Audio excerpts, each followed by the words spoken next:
Bonjour, vous écoutez Pile ou SaaS, l'émission qui plonge dans les coulisses du monde SaaS. Je suis Cédric Meignier et aujourd'hui, j'ai le plaisir d'accueillir Baptiste Fossépré, CEO de Pépite, la perle liégeoise de l'intelligence artificielle industrielle qui transforme les données en or pour optimiser les processus de production. Alors, quelques mots sur le parcours de Baptiste, ingénieur en télécom. Il a commencé sa carrière à l'Agence spatiale européenne, une dizaine d'années ensuite chez SES dans le satellite, avant de pivoter vers les médias chez Ericsson et Freecaster BCE.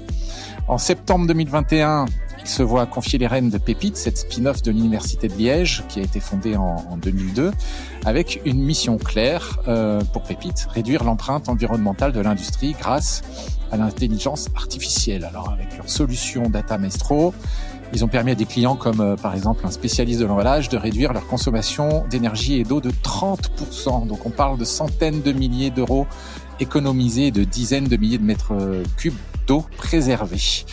Pépite vient d'être sélectionné pour le programme Beyond the Pulse Foundation pour accélérer son développement international. On y reviendra dans quelques instants. Mais avant de plonger dans cette conversation avec notre invité, je vous dis un mot sur notre offre de vidéo de conversion en motion design. Alors c'est simple, grâce à ce format de 60 secondes qui prendra place sur votre page d'accueil ou landing page, vous pouvez faire augmenter significativement le taux de conversion de votre site. Notre méthode est bien rodée, analyse de votre offre, rédaction du script parfait, création d'animation en motion design qui claque et livraison d'une vidéo qui convertit. Demandez votre consultation gratuite maintenant via mon profil LinkedIn. Le délai de livraison est de 14 jours pour avoir la vidéo qui change tout. Maintenant, place à notre invité. Bonjour Baptiste. Bonjour Cédric. Bienvenue dans Pile ou SaaS. Alors Baptiste, on commence avec un principe simple. Je te pose une série de questions à choix binaire. Tu réponds instantanément. Prêt ? Parfait. C'est parti. Satellite ou data center ? Satellite. Thé ou café ? Café. Bootstrap ou levée de fonds ? Levée de fonds. Vision produit ou vision impact ? Vision impact. Montagne ou mer ? Montagne. B2B grand compte ou PME industrielle ? PME industrielle. Équipe locale ou équipe distribuée ? Locale. Arlon ou Liège ? Arlon. Machine learning ou deep learning ? Machine learning. Bureau plutôt avant 8h ou après 20h ? Les deux. Les deux. ROI immédiat ou transformation long terme ? Les deux. Technologie propriétaire ou open source ? Plutôt propriétaire. Optimisation énergétique ou maintenance prédictive ? Optimisation énergétique. Pile ou SaaS ? SaaS. Alors, merci de t'être prêté à ce jeu des questions rapides. Donc, tu as un parcours comme ça, là, sur le papier, très impressionnant. Agence spatiale, SES, Ericsson, j'en ai parlé en introduction. Mais qu'est-ce qui t'a fait dire un jour, allez, je vais mettre mes compétences au service du défi du changement climatique ? C'est la mission de la société, tout simplement. Bon, en étant également père de trois adolescentes aujourd'hui, on se rend compte qu'on a quand même un devoir de leur laisser une planète dans un état plus ou moins correct, ce qui n'est pas toujours évident. Et donc, tant qu'à pouvoir mettre ses connaissances et ses compétences au service d'une cause, autant que ce soit une cause qui nous parle. Et ici, la mission, comme je le disais juste avant, de Pépite est vraiment de pouvoir accompagner les acteurs industriels dans leur transformation, faire en sorte qu'ils consomment moins de matières premières, qu'ils produisent mieux, qu'ils consomment moins d'énergie. Et ce travail, finalement, il est basé sur un outil donc de traitement de données qui permet d'accompagner toutes les prises de décision. Et donc, derrière tout ça, il y a vraiment la volonté de pouvoir accompagner cette transformation globale de l'industrie avec un outil super puissant et avec une super équipe. Donc, tout ça est hyper enthousiasmant et fait que les journées vont très vite. Tu passes de l'infiniment grand, de l'espace, avec les satellites, etc., à l'infiniment précis, avec l'optimisation de processus industriels. Comment cette expérience spatiale t'aide-t-elle aujourd'hui à piloter Pépite ? Il y a un lien, tu peux nous partager ça ? Bon, on garde toujours évidemment énormément de points positifs de ces expériences passées. Et il est clair que d'avoir travaillé dans un secteur tel que le secteur spatial, on a souvent tendance à parler de rocket science quand on parle de choses qui sont compliquées. C'est pas pour rien finalement que on fait cette référence, parce que c'est un secteur qui est extrêmement exigeant, avec des prises de risque logiquement. Bon, je ne parle même pas ici de l'exploration humaine, mais je vais dire, quoi qu'il en soit, les montants en jeu par rapport à des lancements de satellites et autres sont considérables. Et donc, on est obligé, d'un point de vue d'ingénierie, d'être extrêmement rigoureux dans la gestion de l'ensemble des processus. Donc, surtout quand on est dans des modes projet, qu'on déploie des infrastructures, qu'on s'arrange finalement que pour pouvoir avoir un système qui est relativement complexe, qui fonctionne. Mais il y a une rigueur qu'on apprend dans cette école finalement du spatial qu'on peut appliquer par ailleurs dans d'autres segments, dans d'autres activités. Et finalement pouvoir porter cette expérience dans mon métier de tous les jours, qui est celui d'une entreprise qui est justement en transformation, en développement, qui a vraiment la volonté de pouvoir servir au maximum un marché qui est global, ça implique de se poser toute une série de questions par rapport à notre fonctionnement. Et cette rigueur que j'ai pu apprendre en étant en très bonne école dans le secteur spatial, dans ces deux magnifiques organisations qui sont l'Agence spatiale européenne et SES, cette rigueur, je pense que je l'applique au jour le jour et qu'elle est essentielle aussi pour pouvoir nous positionner correctement par rapport à nos clients. On parle bien du secteur industriel, donc les exigences sont en fonction des métiers, en fonction des segments, logiquement toujours un petit peu différentes, mais le secteur industriel est un secteur qui a des exigences logiquement assez élevées et qui attend de ses fournisseurs, de ses prestataires de services et ses fournisseurs de solutions logicielles d'avoir un niveau de qualité aussi qui est irréprochable. Et tu dis que tu n'as jamais été vraiment un geek de technologie pour la technologie, mais pour ce qu'on en fait. Comment s'est passée ta rencontre avec Philippe Mac, c'est ça ? Oui, tout à fait. Oui. Et cette spin-off, parce que Pépite, en fait, c'est une boîte qui a une vingtaine d'années déjà.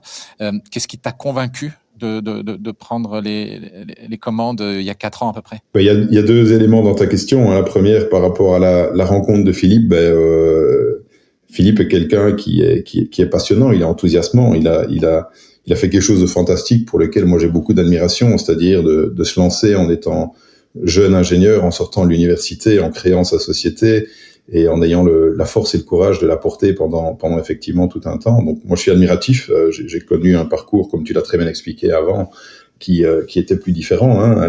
J'ai été plus vers des structures mieux établies, avec un profil d'une certaine manière de salarié, d'employé. Donc évidemment la prise de risque est tout autre, mais on apprend de part et d'autre, je pense. Et donc cette rencontre avec Philippe, je l'ai trouvé fantastique parce qu'il a une énergie assez naturelle, communicative, et sa connaissance tant du métier des clients, donc vraiment de ce sur quoi on cherche à appliquer, et on applique notre technologie d'une part, et d'autre part des compétences de traitement de données, traitement d'informations qu'on a mis dans le logiciel avec tout le reste de l'équipe.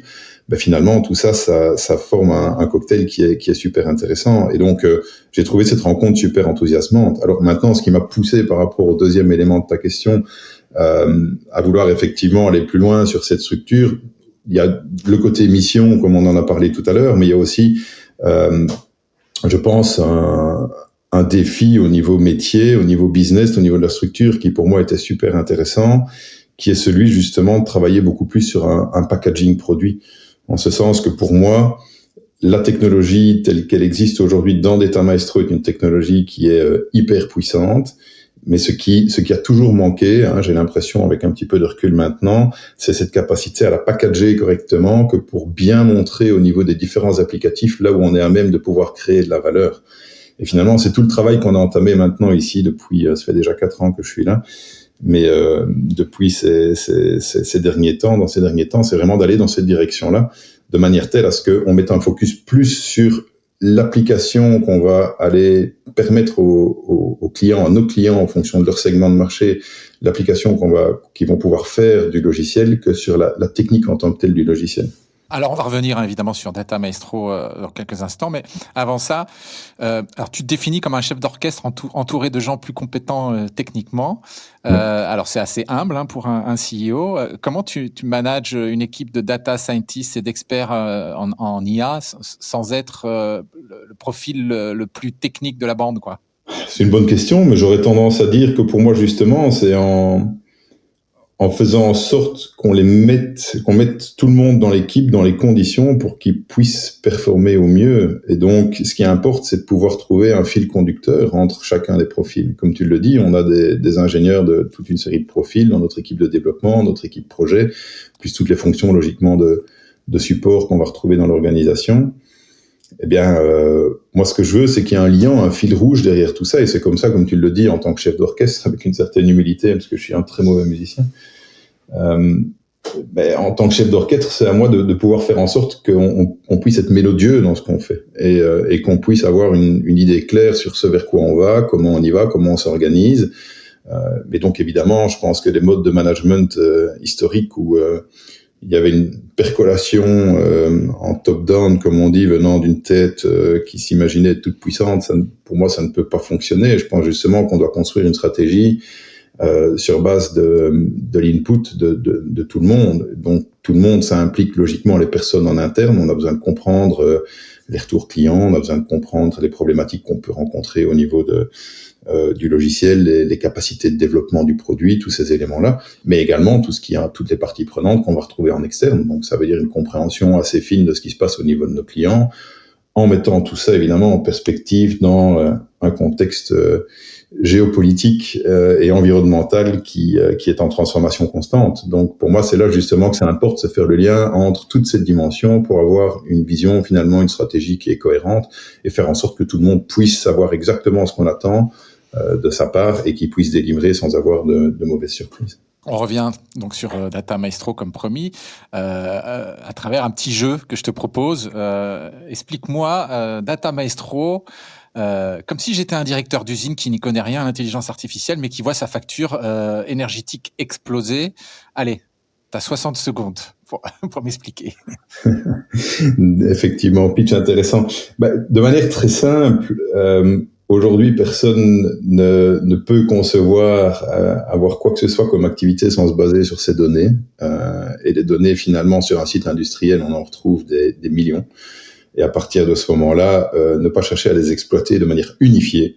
C'est vraiment le mot unifié. Pour moi, c'est vraiment faire une erreur. Donc concrètement, si on veut pouvoir optimiser, comme tu viens de le dire, ta consommation énergétique, c'est pas une optimisation locale qu'on doit faire, c'est une optimisation globale. Donc on doit savoir comment fonctionne son process, on doit savoir comment on peut améliorer son process, mais on doit surtout savoir comment son process, qui finalement est un ensemble d'éléments qui se parlent les uns après les autres, comment cette dynamique globale, comment ce lien qu'on peut retrouver en tous les assets, tous les actifs, toutes les machines qui vont intervenir dans un procédé, comment il y a un lien entre tous ces éléments-là. Et tout ça, justement, la donnée permet de pouvoir mettre ça en perspective et faire en sorte que ce qui se passe en bout de chaîne, on peut comprendre qu'éventuellement, il y a un impact sur quelque chose qui s'est passé quelques minutes avant en début de chaîne.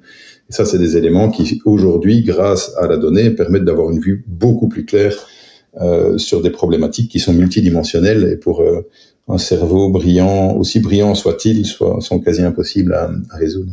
Alors 20 ans d'existence, c'est assez rare dans l'industrie, dans l'intelligence artificielle. Qu'est-ce qui fait que Pépite survit, plutôt prospère quand il y a une certaine versatilité en fait des startups sur ces sujets-là, sur l'intelligence artificielle qui apparaissent, qui disparaissent. Est-ce qu'il y a un point comme ça là qui fait que les fondations sont solides? Moi, je vois deux bases qui répondent quelque part à ta question et qui sont vraiment nos deux fondations, comme tu dis.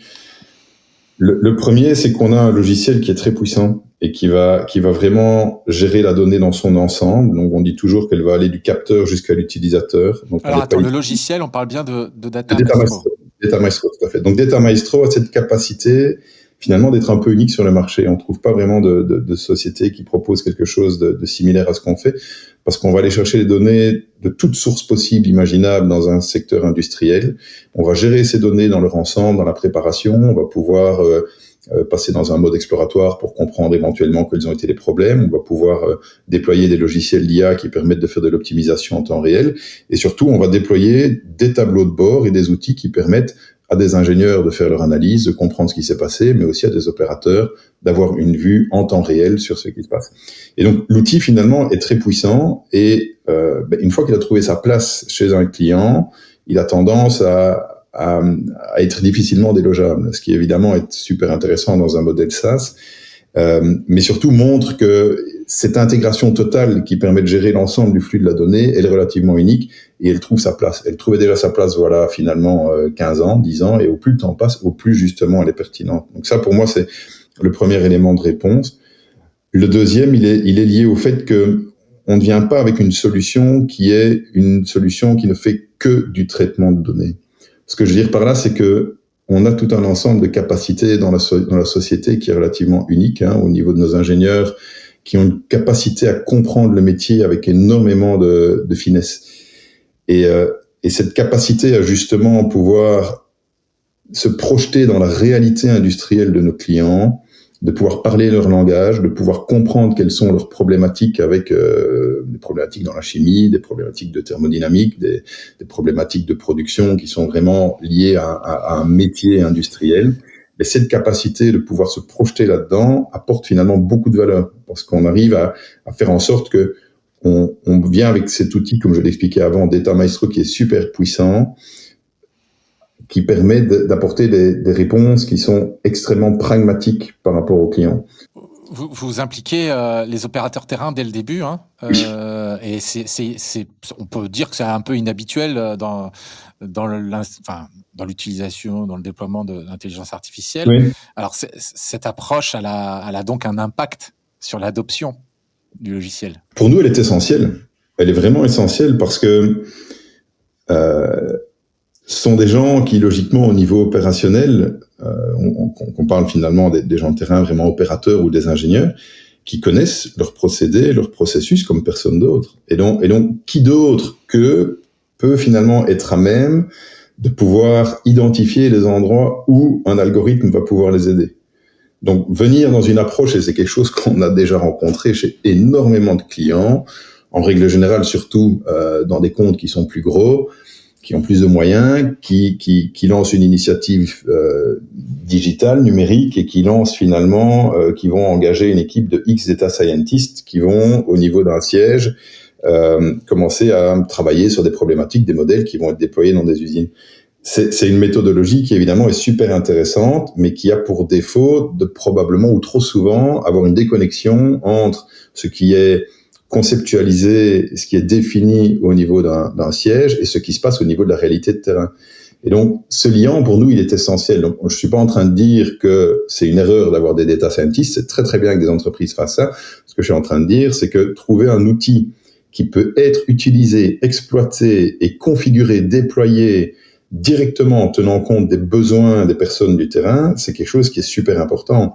Et la deuxième dimension, évidemment, c'est que non seulement on parle de la phase de déploiement de l'outil, mais on parle également de la phase de maintenance et d'exploitation de l'outil. Une fois que Data Maestro est installé, nous, ce qu'on veut, c'est que ce soit véritablement les personnes qu'on retrouve dans les usines qui sont en charge de travailler sur la production, qui soient à même d'apporter les modifications. Si pour une raison X, Y, Z, ils viennent à changer un équipement, ils viennent à rajouter quelque chose, peu importe, et ils doivent changer un tableau de bord ou en concevoir un nouveau, ben, le logiciel étant, de par sa conception extrêmement simple à configurer, on est dans une terminologie, ici on parle toujours de no-code, on veut que ce soit ces opérateurs, ces ingénieurs qui eux-mêmes deviennent les champions, les utilisateurs, les exploitants du logiciel et puissent être à même de le faire évoluer avec le temps. Et pour nous, c'est vraiment la clé du succès. Si on veut avoir un maximum d'impact, c'est que les personnes qui sont des utilisateurs puissent avoir une influence sur la manière dont le produit qui est mis à leur disposition évolue.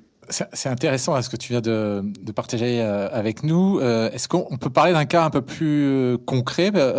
J'évoquais là 30% d'économie d'énergie et d'eau, des centaines de milliers d'euros économisés. Je ne sais pas si on peut citer le client en question, mais comment on passe d'une usine d'emballage de 30 ans à une usine, 4.0 comme ça? Oui, effectivement, c'est un client qui n'est pas basé très loin de nous ici en Belgique, Jindal, qui fabrique effectivement des films plastiques, emballage plastique. Mais typiquement, on est dans ce chemin de la transformation d'opération, une usine qui existe depuis un certain temps, qui est plus ou moins instrumentalisée, et sur laquelle on considère qu'il y a un terrain de jeu qui est fantastique parce que finalement le nombre de problématiques qui peut être traité par la donnée, il est quasi infini. Et donc c'est comme ça qu'on arrive, après avec un certain temps, parce que ça fait déjà plusieurs années qu'on travaille en collaboration avec cette société-là, qui l'exploite, ils ont un nombre quand même relativement élevé d'utilisateurs qui, en fonction de leurs responsabilités, traitent certaines problématiques. Donc, comme tu l'as mentionné, il y a l'eau, mais il n'y a pas que ça. Il y a l'énergie. Alors, des fois, c'est l'énergie prise de manière assez globale sur le site par rapport à une vue sur les consommables et les patterns de consommation qu'on peut avoir à travers le temps. Mais ça peut être aussi de l'énergie qui est où une étude est faite, par exemple, sur la consommation énergétique d'un équipement spécifique, où on se rend compte, pour une raison ou une autre, qu'il peut y avoir des variations, des variabilités, on ne les comprend pas très bien, et la donnée permet justement de se poser des questions, plutôt d'apporter des réponses à ces questions qu'on se pose sur la raison pour laquelle on n'est pas très bon dans le contrôle de sa variabilité. Et donc, il n'y a rien qui est mal au final de savoir au début, d'avoir l'humilité, de se rendre compte qu'on peut s'améliorer et comme tout le monde, on utilise des outils finalement numériques au quotidien et ces outils nous permettent d'être plus efficaces. La démarche, elle est exactement la même ici. On parle d'amélioration continue et c'est ça qui fait qu'une fois qu'on arrive à agréger toutes ces améliorations qu'on va retrouver à tout un ensemble d'endroits sur un site de production, qu'on arrive à avoir des métriques qui sont effectivement impressionnantes. Alors j'ai envie qu'on parle un peu de business aussi, hein, parce que c'est quand même le nerf de tout ça. Comment on arrive à convaincre, c'est vraiment une question que je me suis posée en préparant l'émission, comment on arrive à convaincre une industrie lourde, parfois centenaire, d'adopter des nouveaux outils, notamment l'intelligence artificielle. Quel est le process commercial? Vous êtes sur des cycles de vente, j'imagine, quand un client adopte votre solution, c'est pas pour 3 semaines, hein, c'est plutôt au long cours. Donc j'imagine que les cycles de vente peuvent être longs. Alors c'est peut-être pas le cas. Voilà, ça m'intéresse un peu de connaître votre process commercial. Oui, c'est une excellente question. Tu as tout à fait raison. On est sur des cycles de vente qui sont relativement longs. On est logiquement, comme je viens de l'expliquer juste avant, en train de travailler sur une transformation qui reste à terme, qui peut être globale d'un site de production. Mais ce qu'on cherche à faire, c'est là où on le peut aussi, de commencer par des thématiques qui a priori sont peut-être un peu plus simples à traiter et qui permettent à tout un ensemble de personnes sur un site de pouvoir se faire la main sur l'utilisation de l'outil et montrer, c'est pour nous le plus important, qu'on peut vraiment avoir des quick wins et montrer, là effectivement on apporte de l'impact, on crée de la valeur. Le directeur financier est content parce que s'il regarde ce qu'il nous paye, ce qui n'est pas cher, il voit tout de suite qu'il a un retour sur investissement et donc on est dans une situation qui est vertueuse. Mais de fait, c'est finalement un processus commercial qui n'est pas évident parce que on doit aligner tout un ensemble de parties prenantes. Logiquement, comme je viens de le dire, vu qu'on est sur base d'une transformation, c'est pas un outil qui est en plug and play et qui va fonctionner tout seul et on dit très bien, il est là, tout le monde est content, ou que quelqu'un va utiliser en isolation. Non, pas du tout. Cet outil, il doit être utilisé par plusieurs personnes, les données vont remonter, doivent être exploitées par plusieurs personnes. Donc souvent, il y a une transformation aussi en termes de gouvernance au niveau des sociétés qui doivent aller vraiment vers un mode de travail où ils sont beaucoup plus axés et centrés sur la donnée. Donc nous, on peut donner des conseils, etc. Avec les limites évidemment qu'on a. On n'est pas une société de conseil, donc on a des partenaires qui eux sont vraiment très bons dans ce secteur-là et sont à même de pouvoir le faire.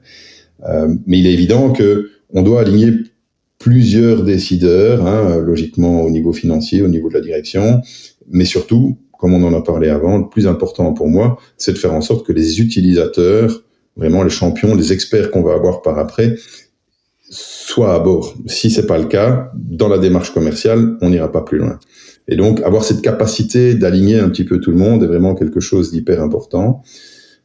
Et on se rend compte évidemment que ça prend du temps. Alors, ce qu'on est en train de faire de plus en plus, parce qu'on se rend compte que si on veut être plus efficace dans cette capacité à susciter l'attention et l'intérêt auprès de nos clients, c'est de travailler vers une verticalisation de notre offre.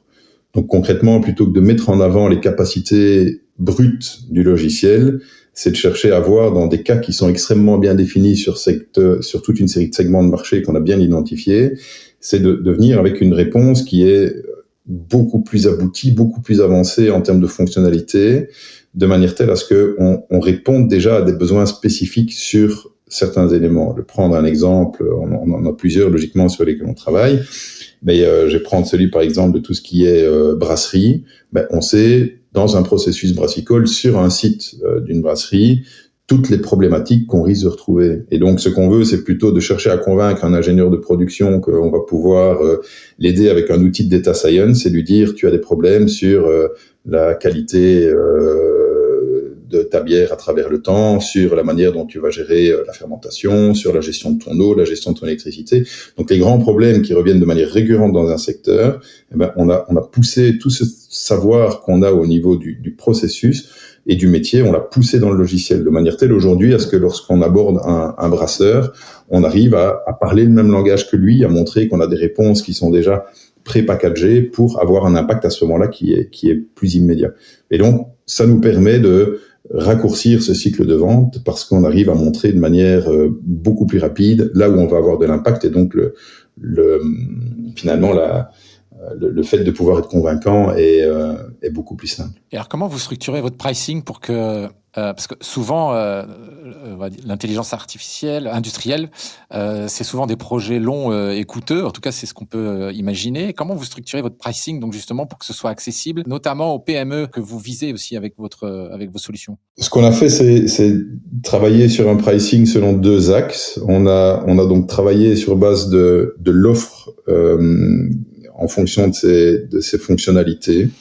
Donc, on a l'offre de base qu'on appelle finalement Foundation, qui permet de pouvoir faire tout ce qui est agrégation des données, préparation des données, d'avoir des tableaux de bord, d'avoir des calculs d'indicateurs de performance, faire du reporting et donc rendre la donnée accessible. Ça, c'est une première couche qu'on a. La deuxième couche est une couche où on arrive à avoir des éléments d'exploration de la donnée. Donc, on n'est pas encore dans du temps réel, mais on donne la capacité d'avoir des algorithmes à ce moment-là un peu plus avancés qui permettent, dans l'historique, de pouvoir comprendre pourquoi on a eu un problème à un moment donné. Donc, ça, c'est ce qu'on a dans le deuxième niveau. Et le troisième niveau, le plus avancé, qu'on appelle Companion, lui est un niveau dans lequel finalement on arrive à mettre des algorithmes d'IA qui fonctionnent en temps réel et qui se positionnent véritablement comme un compagnon par rapport au client que pour lui donner des recommandations sur la manière dont il doit opérer. Et donc les trois niveaux d'une certaine manière sont liés à la progressivité dans le temps aussi du client en fonction de sa maturité. Donc très souvent les clients ont tendance à commencer par le niveau foundation et avancer en allant plus loin. Ça, c'est un premier élément de réponse. Et le deuxième axe, c'est un axe qui est lié au nombre d'utilisateurs. Et donc, on se rend compte typiquement, lorsqu'on va sur une PME, on aura potentiellement 1, 2 utilisateurs. C'est rare qu'on en retrouve en ayant plus. Mais logiquement, on arrive avec une grille tarifaire qui va faire que quelqu'un qui est dans cette situation payera moins que quelqu'un qui va être dans une situation où il a besoin d'avoir 10, 15, 20 utilisateurs. Et donc, on a c'est vraiment ces deux axes, les fonctionnalités qu'on met en œuvre d'une part et le nombre d'utilisateurs d'autre part. Et en le faisant de cette manière-là, on arrive à avoir un pricing qui, selon nous, et le retour de nos clients également, correspond à une réalité de terrain, puisque dans des sociétés, comme je le dis, des PME qui sont tout à fait intéressées par l'offre et sont capables de mobiliser des ressources et des personnes que pour pouvoir exploiter le logiciel. Donc sur le premier axe, c'est une offre évolutive, c'est-à-dire qu'on commence par implémenter une première couche. En fait, c'est comme c'est un peu trivial comme une analogie, mais c'est comme une fusée à 3 étages, quoi. Oui, très bien vu. Les 3 étages de la fusée, exactement. On en revient. C'est vraiment ça. C'est vraiment si on n'a pas une base qui est solide, les fondations. Si on n'a pas un bon premier étage, ça sert à rien d'avoir un deuxième ou un troisième étage. Et donc certains, des fois, en fonction de leur maturité, vont très très vite dans le processus. Certains très rapidement sont capables d'agréger leurs données et se disent très bien, je suis curieux, j'ai envie d'aller plus loin. Et en l'histoire de quelques semaines, quelques mois, sont à même de pouvoir exploiter l'entièreté des fonctionnalités du logiciel. Certains prennent plus de temps, mais ce qui n'est pas seulement un problème, puisque ça dépend vraiment du besoin à un instant T. Et si le besoin principal, c'est d'avoir une vue, un tableau de bord sur tout ce qui se passe sur son site, avec toutes ses consommations, avec la disponibilité de ses machines, avec des rapports en termes de production. On peut aller sur des rapports environnementaux en termes de fumée, rejet et tout ce qu'on peut s'imaginer. Finalement, le logiciel est suffisamment souple que pour pouvoir y agréger toutes sortes de données et venir avec des tableaux de bord qui sont extrêmement riches. Mais si on est dans cette situation-là, le client, des fois, ressort déjà beaucoup de données, beaucoup de valeur, de cette première couche. Avant de parler d'une approche plus sur la vision, l'aspect plus commercial, on a parlé de l'aspect business commercial. Il y a souvent une brique qui concerne le marketing, évidemment. Quels sont les canaux d'acquisition qui fonctionne le mieux aujourd'hui pour Pépite? Aujourd'hui, on reste très très fort dans de la prospection directe, donc des rencontres qu'on peut faire sur des salons, à des événements ou parfois des sociétés qu'on contacte spontanément. Mais c'est vrai que finalement, c'est quelque chose qui aujourd'hui fonctionne encore relativement bien. On a, comme tu as pu t'en rendre compte, un site web qui n'est pas des plus modernes, et tout ça pour une bonne raison. On en est tout à fait conscient, c'est qu'on est en train de revoir complètement le positionnement de la société, en ce sens que, comme tu l'as bien expliqué avant, c'est plus une start-up, on est là depuis 20 ans, mais dans une première phase, un premier cycle de vie de la société, il y avait quand même encore beaucoup de poids qui était donné dans la prestation de services. Donc on prestait vraiment beaucoup de projets auprès des clients, en utilisant toujours le logiciel. Mais aujourd'hui, on a vraiment la volonté de mettre en avant le plus possible le logiciel, donc de vraiment devenir une société product first, comme on dit. Et ce sur quoi on est en train de travailler et de finaliser ce travail, c'est vraiment un repositionnement de la société qui va venir avec un rebranding. On va complètement changer le nom de la société. On ne peut pas en dire encore plus maintenant, mais c'est imminent. C'est une histoire Suspense. Même, exactement. Et donc, on va venir avec un site web qui va être complètement moderne. Logiquement, une charte graphique, un nom, tout ça va être différent.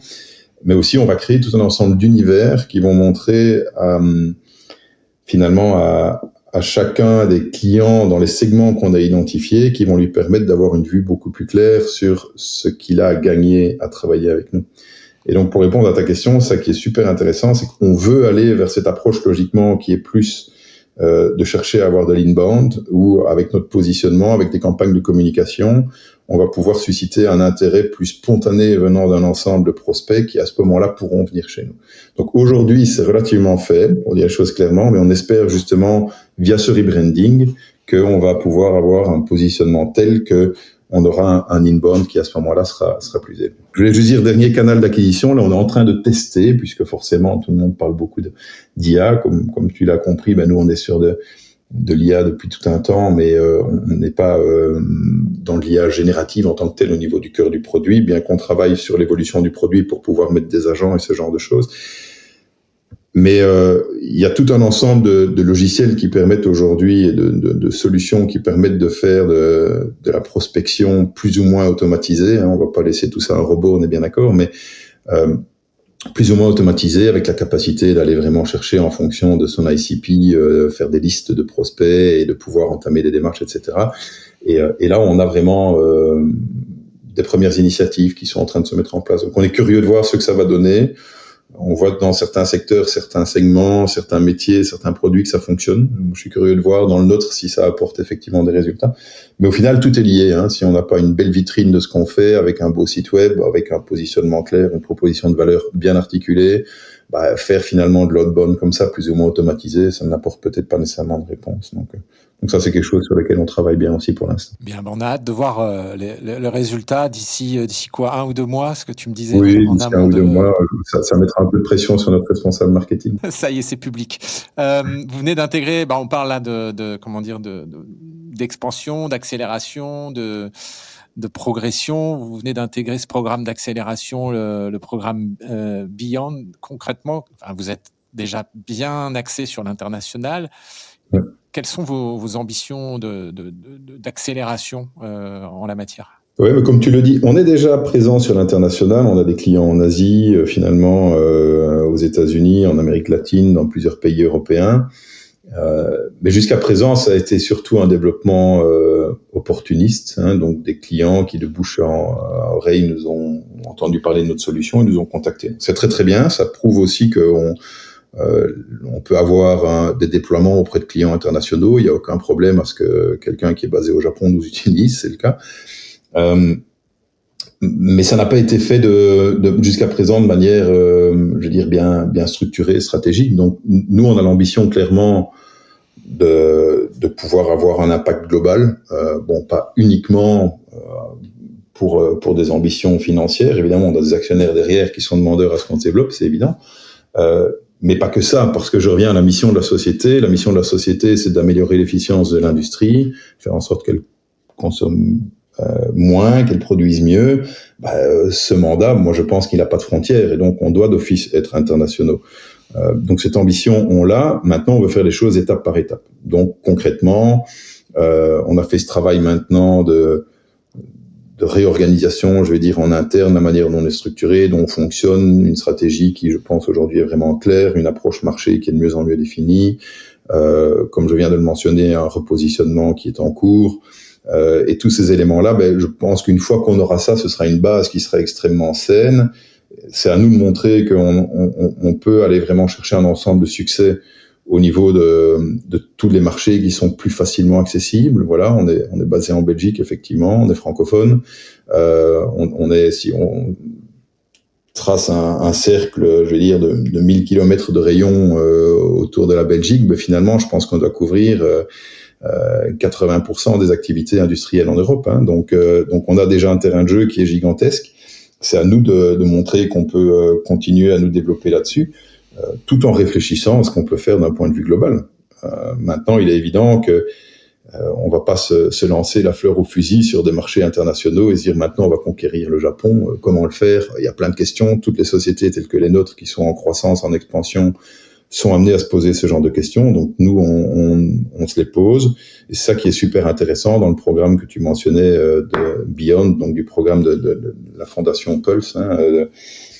C'est qu'on a ce genre d'accompagnement, on a des experts qui sont là pour nous faire part de leur expérience, qui sont là pour nous challenger, et tout ça est extrêmement enrichissant. Mais donc faisons les choses étape par étape. On est extrêmement ambitieux, je pense qu'on n'a pas honte à le dire. Mais on n'est pas irrationnel pour autant, et donc on sait que tout ça, ça nécessite du travail de précision. Alors, vous avez combien d'employés aujourd'hui? On est 22 aujourd'hui. Ouais, c'est ça. Donc, vous vous adressez à un marché colossal avec des grosses boîtes en face de vous en termes de clients. De 20 à 100 employés, c'était, je crois, l'objectif initial. Avec le contexte actuel de l'intelligence artificielle et puis le fait que les succès se confirment pour Pépite, peut-être le nouveau nom à venir.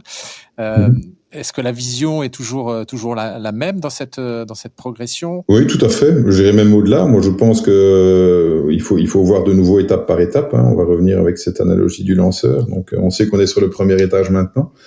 Le deuxième étage, on l'activera si on arrive à faire notre plan. Je pense qu'on y travaille tous très dur, et c'est vraiment ce qu'on veut faire. On a une super équipe, mais on a le potentiel d'être 100 dans une prochaine étape, et puis peut-être encore bien plus par après.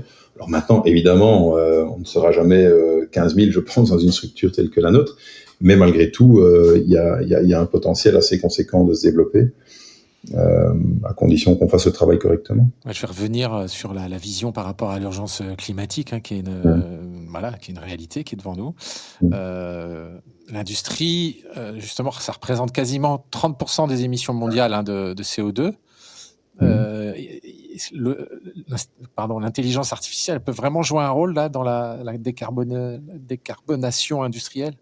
Oui, bien sûr. On le montre au quotidien, puisque beaucoup de nos clients arrivent à avoir des très très beaux résultats. Maintenant, faut quand même garder à l'esprit que si on a les résultats agrégés comme ça, montrant la part de l'industrie dans les émissions de gaz à effet de serre, ça tient compte de toutes les émissions. Donc il y a des émissions qui sont liées au processus.